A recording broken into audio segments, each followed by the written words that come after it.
Istighatha, what is istighatha? Let's define it first. Istighatha from the word ghawth, to help. So istighatha is seeking help. And this is a topic that is um, similar to tawassul, but there is a difference, and it's something that there's a difference of opinion on in the ummah. And if you look at uh, يا أيها الذين آمنوا اتقوا الله وابتغوا إليه الوسيلة, right? uh, of believers, fear Allah and seek a way to him, right? So I covered this verse recently.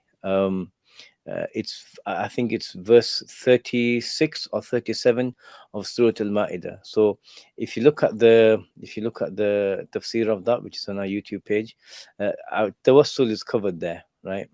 Istighatha now. Can you ask help from people, especially people who are close to Allah subhanahu wa ta'ala, for example? Uh, and the answer is yes. Although I will say, I will say, is this is something that's differed upon in the ummah. It's not at the, you can't call it, it's not shirk, as some people tend to suggest. It's not an act of disbelief. Let me just put it in a simple way.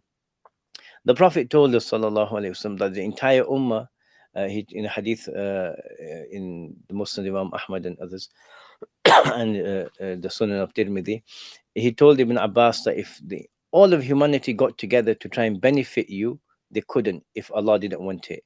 And if they all got together to try and harm you, they couldn't if Allah didn't want it. So even the person who may be sat next to you right now, if you ask them for help on one level, if you ask them for help in something, if Allah doesn't want it, it won't happen, right? And in reality, what comes to you from Allah subhanahu wa ta'ala. And so the living and the dead are equal in this, right? The living and the dead. So dead here, when I say the dead, I don't mean the inert, right? It's not like they disappear. We don't have that belief. Death for us is a doorway to another realm, the barzakh, right? The intermediary realm between this life and the next. And someone who's there, um, or someone who's alive, if you ask them for help on some level, the scholars of Ahlul Sunnah wal Jama'ah have said that it is possible to benefit from them, right?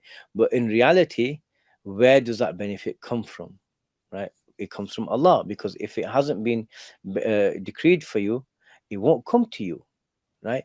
And so this takes it back to the issue of tawassul, right? And the issue of tawassul is, if you seek intercession through a person, either through their dua, or you say, oh Allah, this person is beloved to you, for his sake, like the messenger, for his sake, take care of X, Y, and Z for me. In reality, what you're doing, you're asking Allah. So that's permissible. And if you ask that person, Allah can grant abilities to help others, to members of, to His creation. Just like the person next to you, if you ask them, "Can you make me some tea?" If they don't have the ability to get up and move and walk, which is an ability granted by Allah, they can't help you, right? So because they have that ability, they may be able to help you.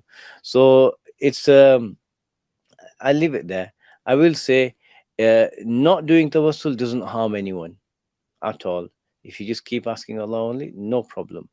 And or istighatha, same thing, right? And there are works on it, like Sheikh Al-Qadi Yusuf al-Nabahani has a book, Shawahidul Haqq, on the permissibility of istighatha. And so if you can read Arabic, that's a good accessible work to read. But otherwise, it is something that the scholars of the Ummah have just differed upon. But by no means, it doesn't take anyone out of Islam. Okay. And Allah subhanahu wa ta'ala knows best. لا إله إلا الله محمد رسول الله